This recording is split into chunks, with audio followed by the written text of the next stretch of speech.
Então vamos embora, ministro. Olha só, uma das maiores críticas que o governo federal recebe em relação, quando a gente está falando de programa social, é o tempo de permanência das pessoas nesses programas. E aí o governo vem com Acredita no Primeiro Passo, que é para ajudar, impulsionar pessoas que estão no CAD único a empreender, a se qualificar profissionalmente. E aí, inclusive, teve até esse prêmio que honrou aí iniciativas, né, de sucesso, deu destaque a essas iniciativas. Eu queria que o senhor comentasse um pouco para a gente como é que o governo tem conseguido avançar aí nesse incentivo, fazer com que as pessoas queiram sair dos programas sociais? Olha, Karina, o Brasil retoma ao eixo, não é? O programa Bolsa Família, ele é, vamos dizer assim, uma referência no mundo inteiro. Agora mesmo ele é, vamos dizer, o principal vetor, né, da Aliança Global contra a Fome e a Pobreza, que já conta com mais de 180 membros, né? Então é fundamental pontuar isso. Olha, mesmo sendo um país que é a 10ª maior potência econômica do mundo, o Brasil é também um dos maiores produtores de alimentos do mundo. Nós tínhamos uma situação vergonhosa, um número muito grande de brasileiros, 33 milhões e 100 mil passando fome, e um nível de pobreza muito elevado. Agora, o presidente Lula retoma, e a gente organizou o Bolsa Família, toda a rede de proteção social, onde a gente trabalha transferência de renda e complemento alimentar. Isso aqui é a emergência. A pessoa está passando fome, como já dizia o Betinho, a fome tem pressa, não pode esperar. Então, ali, chegar com uma condição de alimentação. Pelo resto da vida, não. Ali é uma mão, não é, que chega para acolher aquelas pessoas que já passou fome. Quando você está com fome, você não tem energia nem para ir atrás de emprego. Então, por isso que as pessoas ficam como pedintes, enfim. E ali a gente chega e dá essa mão firme. O Bolsa Família, outras transferências de renda, como o BPC, mas também a alimentação escolar, etc. E o que a gente faz agora é de forma programada. Primeiro, a educação. A educação, ela é uma parte importante. Recebe aqui o apoio, a ajuda, mas tem que matricular as crianças, tem que qualificar os adultos para que possa superar a pobreza. E, eu te digo, está dando resultado. O Brasil está crescendo, as pessoas, com essas modificações que fizemos, estão indo a campo atrás de trabalho. Foram 16 milhões e 500 mil admissões do povo do Bolsa Família, do Cadastro Único, em 2023 e 2024. Então, não é pouco. Quando a gente pega, por exemplo, o saldo positivo de emprego do Brasil, ou seja, o Brasil, comparando 2024 com 2023, 1.650.000 empregos novos, gente que estava desempregado lá atrás e agora passou a trabalhar. 98,8% é o povo do Cadastro Único, é o povo do Bolsa Família. Então, o povo quer trabalhar. Agora, quer emprego decente. E é interessante, quando a gente faz essa proteção social, as pessoas também não se submetem. Não vão trabalhar só por um prato de comida. Vão trabalhar ali, eu quero carteira assinada, eu quero ali a condição de um trabalho digno. Então, esse caminho, certamente, é o que o Brasil quer trabalhar. E mais apoio ao empreendedorismo. Ministro, vamos embora então? Bora chamar nossos convidados. Está ela lá. Só para colocar para ti, esse prêmio, ele foi uma ideia da Fundação Getúlio Vargas, com o Banco Mundial, exatamente a partir de um estudo que revelou, né, que tinha algo novo acontecendo, diminuindo esse tempo que você falou de permanência no programa, com muita gente indo para a área do emprego e do empreendedorismo. eu queria que o senhor nos dissesse rapidamente se há algum meio da população denunciar. Porque às vezes a pessoa vê ali um vizinho ou conhece alguém que não precisa e recebe. A gente sabe que o Bolsa Família e os programas sociais do governo atendem um volume muito grande de pessoas. E é normal que aqui e acolá, né, alguém tente, né, como a gente diz, dar uma de esperto e receber o que não lhe cabe. Então, queria saber se há alguma forma de denunciar. A gente sabe que o governo tem um trabalho muito grande aí, junto com a CGU, né, com os órgãos competentes aí para fiscalizar isso, mas queria saber se há como denunciar. Sim, veja só, eu sou da tese, é o olho do cidadão, não é, que faz a fiscalização. As coisas acontecem onde as pessoas estão e ali, se cada pessoa exercer o seu direito de fiscalizar, o dinheiro público terá mais eficiência. 121, 121 é um número, ligação gratuita, 121, você pode ligar do celular, de um telefone convencional. Então, é o Disque Social, Disque 121. E ali você passa a informação. Tem gente aqui que está fraudando, trabalha, não tem esse direito, ou tem situações em que alguém está aqui tentando, não é, ficar com o dinheiro de alguém, ou seja, qualquer que seja a irregularidade, porque de um lado a gente sabe, tem problemas. Muitas vezes, a gente combateu agora, esses dias, uma situação onde o município diz assim, quem é do meu lado acessa o programa social. Quem é da oposição não acessa. Não é possível que a gente tenha algo, mas infelizmente, e ali acionado a Rede Federal de Fiscalização, comprovando a irregularidade, paga na forma da lei. Esse povo que fraudou, que eu falei aqui, muitos estão com bens bloqueados, estão respondendo ao processo na forma da lei. É crime? Tratamos como crime. É isso. Então, agora sim, ministro, vamos a Campo dos Goitacazes, no Rio de Janeiro. Vamos lá para a Rádio Life, porque o Léo Pulha está com a gente. Oi, Léo, bom dia. Seu microfone está fechado. Vamos abrir para a gente poder te ouvir. Olá, bom dia. Agora sim, bom dia. Bom dia, ministro. Aqui é a Live FM, a gente fica, nossa sede física é em Campos dos Goitacazes, mas a gente cobre uma área de 12 municípios. E a gente teve, a partir de 2014, a instalação de um grande complexo portuário, né, pela iniciativa privada, o Complexo do Porto do Açu, que hoje é responsável, né, por 30% das exportações de petróleo, é o quarto maior terminal de exportação de minério. Isso gerou, né, um crescimento econômico aqui, especialmente no município de São João da Barra, onde ele está instalado, mas, ministro, o impacto social ainda ele é questionado aqui pela população, porque para a instalação do porto houve a desapropriação, né, de terras de pequenos agricultores e até o momento, desde 2014, mesmo com os números de geração de emprego, crescimento econômico, 70% dos moradores do município de São João da Barra, onde o porto está instalado, ainda continuam no CAD único. Né? Então, muitos desses empregos que foram gerados de pessoas que vieram de outros estados do Brasil. Como o senhor vê essa situação? O que o Ministério está fazendo para reverter, né, nesses casos de desenvolvimento econômico, complexos logísticos, industriais, eles reverterem para o desenvolvimento socioeconômico da população local?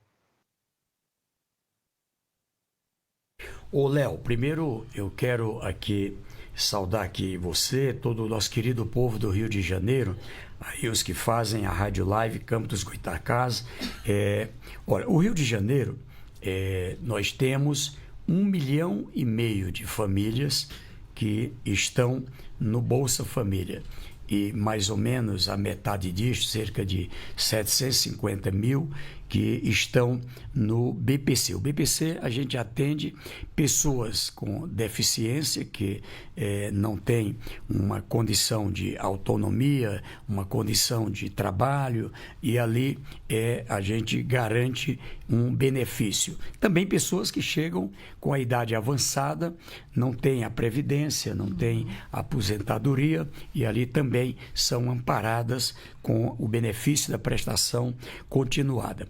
E no Rio de Janeiro, uma boa ideia, independente da situação política de qualquer município, do estado, do governo federal, nós trabalhamos com todos os municípios e trabalhamos junto com o setor privado.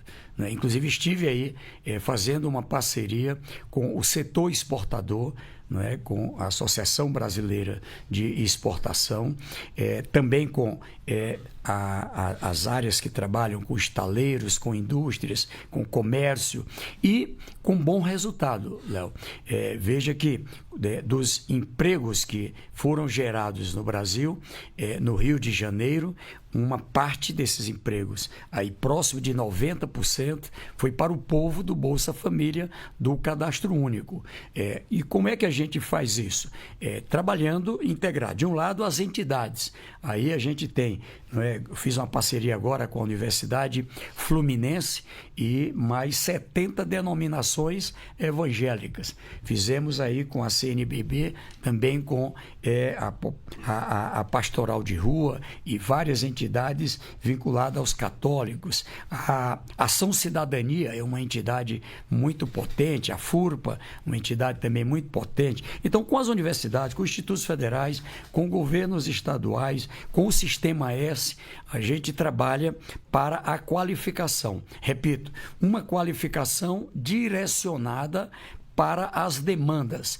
Muitas vezes, que o povo não quer trabalhar, o pessoal fica viciado e não quer trabalhar. É falso. Veja que 98% das vagas estão sendo com o povo do Bolsa Família e do Cadastro Único. Na verdade, as pessoas muitas vezes não estão preparadas, não têm ali a aptidão para aquelas vagas existentes. O mercado de trabalho mudou muito, ou seja, há necessidade de avançar em tecnologias com a Amazon, com a Visa, a gente está trabalhando com tecnologias modernas e de fácil compreensão, e eu digo que há, sim, aqui avanços consideráveis. Também na área do empreendedorismo. Por exemplo, nós temos muitos pequenos que estão trabalhando integrado com os grandes, Ou seja, ali está tendo uma obra. Aquelas pessoas que trabalham na obra precisam de lanche, precisam de alimentação, e essas pessoas trabalham ali fornecendo. Outras que precisam de transporte, e ali a gente financia, para ter um veículo, para garantir as condições de transporte. Então, esse caminho certamente é um caminho, Léo, que está dando resultado, e nós vamos olhar com muita atenção para o estado do Rio de Janeiro. Se você chegou agora, este é o Bom Dia Ministro, que hoje conversa mais uma vez com o Ministro do Desenvolvimento, Assistência Social, Família e Combate à Fome, ou o Ministro do Bolsa Família, como nós rebatizamos, e o povo também. Fique com a gente. Vamos embora agora, ministro, para Rondônia. Vamos a Porto Velho, vamos lá para o Portal News Rondônia, porque o Fabiano Coutinho está com a gente pela primeira vez. Muito bem-vindo, Fabiano. Seu microfone está fechado. Oi. Agora sim, bom dia para você. Bom dia, Karine. Bom dia, ministro. A minha pergunta vai sobre o projeto Acredita. Quais são os principais desafios enfrentados na implantação do programa em regiões com maior desigualdade social? O povo de Rondônia aqui quer saber, ministro. Fala pra gente aí. Querido Fabiano, primeiro um prazer saudar aí todo o nosso povo de Porto Velho e Rondônia. Eu estive aí num momento crítico, Você acompanhou dos incêndios, ou seja, era uma coisa assim de assustar, né? Você ali vê aquela região que vem de Rondônia em direção ao Pantanal e era um fogaréu do tamanho do mundo, não é? Incêndios que muitos vinham lá da divisa, não é, com a Bolívia, com outros países ali que são da nossa fronteira, e o governo federal com o governo estadual fez uma forte integração e a gente combateu. Quero louvar aqui o trabalho, né, de milhares de pessoas que de forma voluntária ajudaram nesse momento. Mas veja, também trabalhamos em Rondônia com o programa Acredita no Primeiro Passo. Aí trabalhamos com o Banco da Amazônia, agora a Caixa Econômica Federal, há uma parceria com o governo do estado e o governo da cidade de Rondônia e Rondonópolis, e eu acho que mais outros 3 municípios.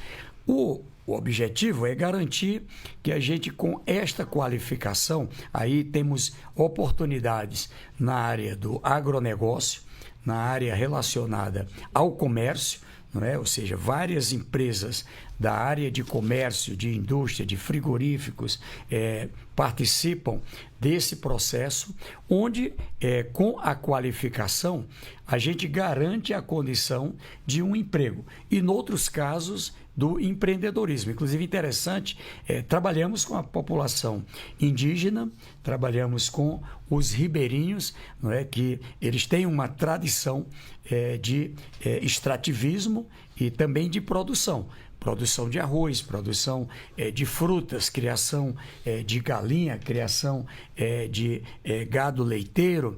E ali, quando a gente chega, através do PRONAF, o Programa da Agricultura Familiar, para você ter uma ideia, nós financiamos, quando eu assumi ali junto com o ministro Paulo Teixeira, do MDA, com a rede bancária, o financiamento ia até R$6.000 para o chamado PRONAF B, que é aquele mais simplificado.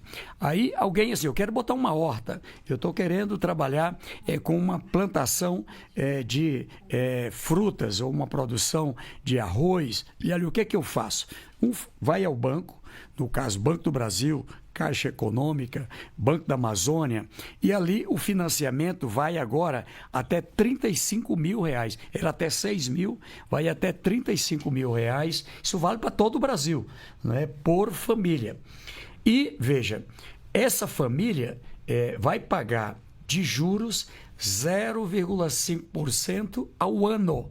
0,5% ao ano. E quando ela aplica o dinheiro corretamente, quando paga em dias, tem um desconto de 40%. Ou seja, é juro negativo.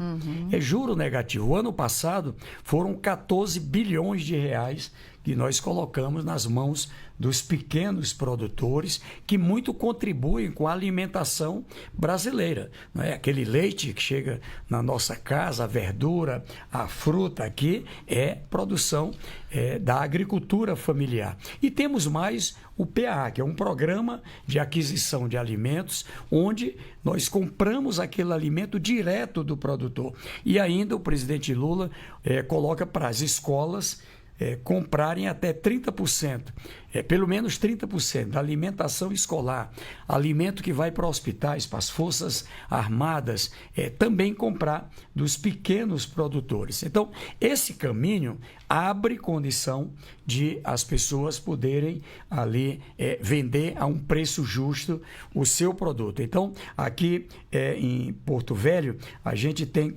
49.700 famílias que a gente atende, são 34 milhões por mês, que chegam ali para cerca de 22 mil pessoas beneficiárias, e todo mês aí são esses 33,6 milhões que entram na economia de Porto Velho. Rondônia é bem mais, aí a gente repassa aproximadamente 700 milhões por ano, não é, para pessoas que são beneficiárias dos programas sociais. Repito, aqui é uma mão amiga que chega para apoiar de forma muito humana, para tirar da fome, para tirar da miséria. Mas o objetivo é o emprego, o empreendedorismo para a superação da pobreza. Ministro, falando ainda nessa mão amiga e aproveitando ainda lá a pergunta do Fabiano, ele tinha perguntado a respeito de obstáculos, de gargalos para atender populações mais vulneráveis. No caso do Acredita, no primeiro passo, em comunidades muito vulneráveis, é difícil ainda implementar o programa, conversar com o pessoal lá nas agências, ou até ter mesmo agência num raio próximo ali. Queria que o senhor complementasse essa resposta aí para o Fabiano, por favor. Sim, Fabiano, nós temos problemas. Um deles é um programa novo, ainda não é. O Pronaf é mais conhecido, o Programa da Agricultura Familiar. Mas o programa Acredita Urbano, ele ainda é pouco conhecido. Então, o que nós estamos trabalhando? É para que a rede de pessoas que trabalham com projetos possam colaborar. E aqui a gente paga, nós pagamos 2% sobre o valor da carteira de projetos para quem trabalha no diagnóstico, elaboração de projetos e também para a assistência técnica, inclusive a assistência técnica para a superação da pobreza, não é? Então, vamos dizer aqui, tem ali um grupo de técnicos, ou o pessoal da assistência técnica do Estado, do município, ou mesmo da rede bancária, ou das entidades, e resolvem fazer para uma cooperativa, para um grupo de pessoas e alcança, vamos dizer, 10 milhões por ano em projetos. Nós pagamos 2% deste valor, R$200 mil, pelo trabalho da elaboração desses projetos. E mais 1,5%, né, se ele alcançar a superação da extrema pobreza e mais 1,5% na superação da pobreza.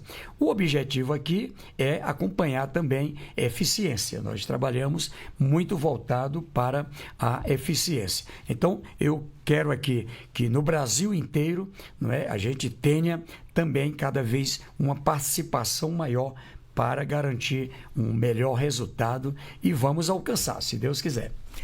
É isso, de Porto Velho, ministro, a gente vai para a região sul do país, a gente vai lá para Novo Hamburgo, lá para a rádio ABC+, no Rio Grande do Sul. O Anderson Dilkin já está com a gente. Oi, Anderson, bom dia. Bom dia a você, bom dia também ao ministro. Bom, eu não posso deixar de perguntar em relação às enchentes, né? A gente fez recentemente um ano da enchente, né, que assolou o estado de uma forma jamais vista, né? E eu gostaria de saber um pouco do ministro sobre as ações do Ministério, e que dá para dizer aí, que dá para trazer para os nossos ouvintes, leitores, né, deste momento difícil que o Rio Grande do Sul passou. O Ministério teve uma liberação do governo de mais de 100 milhões de reais para o SUAS. O que foi feito? O que ainda precisa ser feito para que o Rio Grande do Sul possa se recuperar, e de que forma o Ministério pode ajudar para que isso aconteça, ministro? Ô Anderson, quero saudar aqui também a você, a todo o povo de Novo Hamburgo. O Rio Grande do Sul tem sofrido de uma forma muito forte. Lembro-me que quando eu tomei posse, já no mês de fevereiro, eu estava ali na região de Bagé, Anderson, com um problema, seca. Era o 3º ano de seca no Rio Grande do Sul. E ali fizemos um atendimento para apoiar especialmente os pequenos, né, que tiveram prejuízos. E logo em seguida, aí foi uma coisa dolorosa, né? Era a situação de chuvas temporais ali, lugares como ali o Vale do Taquari, onde tromba d'água passou com 16 metros de altura, para a gente ter uma ideia, levando casas, empresas, sonhos, esperança, uma vida inteira de trabalho, e ali as pessoas prejudicadas. E eu estive lá junto com o ministro Valdez, junto com outros ministros, depois o ministro Paulo Pimenta, que foi coordenador de uma equipe extraordinária, com o governo do Estado, o governador Eduardo Leite, com os prefeitos, independente de disputa política, a ordem do presidente Lula, que fez questão de ir ao Rio Grande do Sul, levando o presidente da Câmara, do Senado, do Supremo, não do Tribunal de Contas, olha, todo mundo aqui para ver o que os olhos não vê, o coração não sente. E ali, aprovado um plano robusto, já são 111,7 bilhões de reais liberados para recuperar a estrada, recuperar a energia, recuperar a escola. Infelizmente, não é possível recuperar as vidas. Trabalhamos de forma emergencial.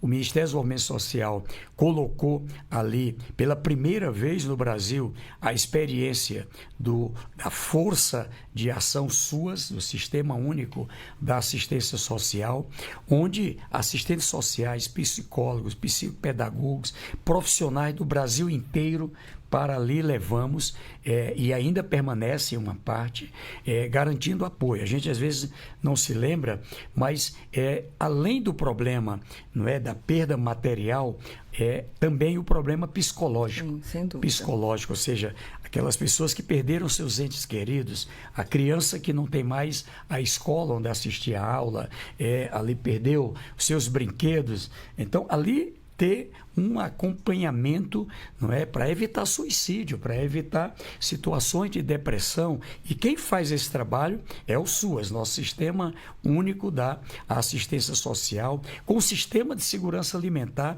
Foram mais de 1.000 alojamentos, não é, que colocamos, cozinhas solidárias.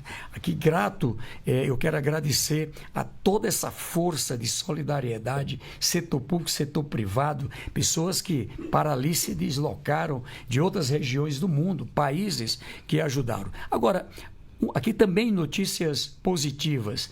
Toda essa força, todo esse planejamento, ela resultou também numa recuperação célere, né? O Rio Grande do Sul, por exemplo, o ano passado, já cresceu 4,9% o PIB, ou seja, indo para o patamar que estava em 2023, porque por conta de tudo isso, teve um prejuízo muito grande caindo a economia. Os empregos, né? Boa parte daquelas pessoas que eu tive que atender no Bolsa Família, no BPC, enfim, agora já trabalhando, não é? Já são mais de 80 mil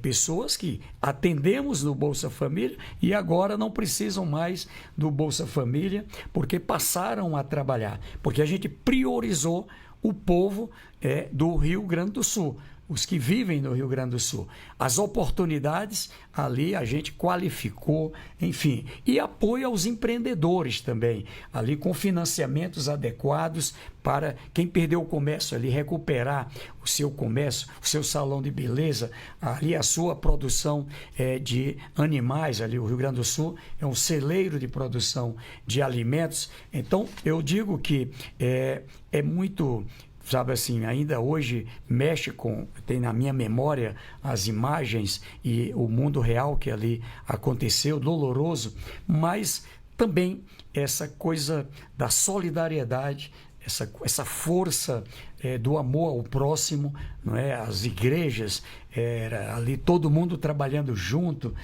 todo mundo colocando a diferença de lado, até quem se metia a botar a política no meio, ali as pessoas iam para cima. Então foi algo realmente marcante, viu, Anderson? Em seu nome, aqui também, que os meios de comunicação tiveram um papel extraordinário ali de fazer a notícia certa, essa onda de fake news que, lamentável, eu não gosto dessa palavra, de mentira, né? Ou seja, essa coisa vergonhosa de pessoas que numa hora dessa coloca ali a força do mal espalhando mentira. Então, eu acho que é isso que o Brasil tem que colocar aí, vamos dizer assim, a mão na consciência e ver se a gente trabalha direito. Vamos continuar, estamos lá ainda trabalhando, agora já começa o processo de reconstrução das habitações, né? Começam as primeiras entregas de habitações, já com a situação de estrada, de energia, de comunicação restabelecida, e queremos olhar para o Rio Grande do Sul como essa região do Brasil, não é, que não pode regredir, tem que seguir progredindo, e por isso que vamos continuar apoiando.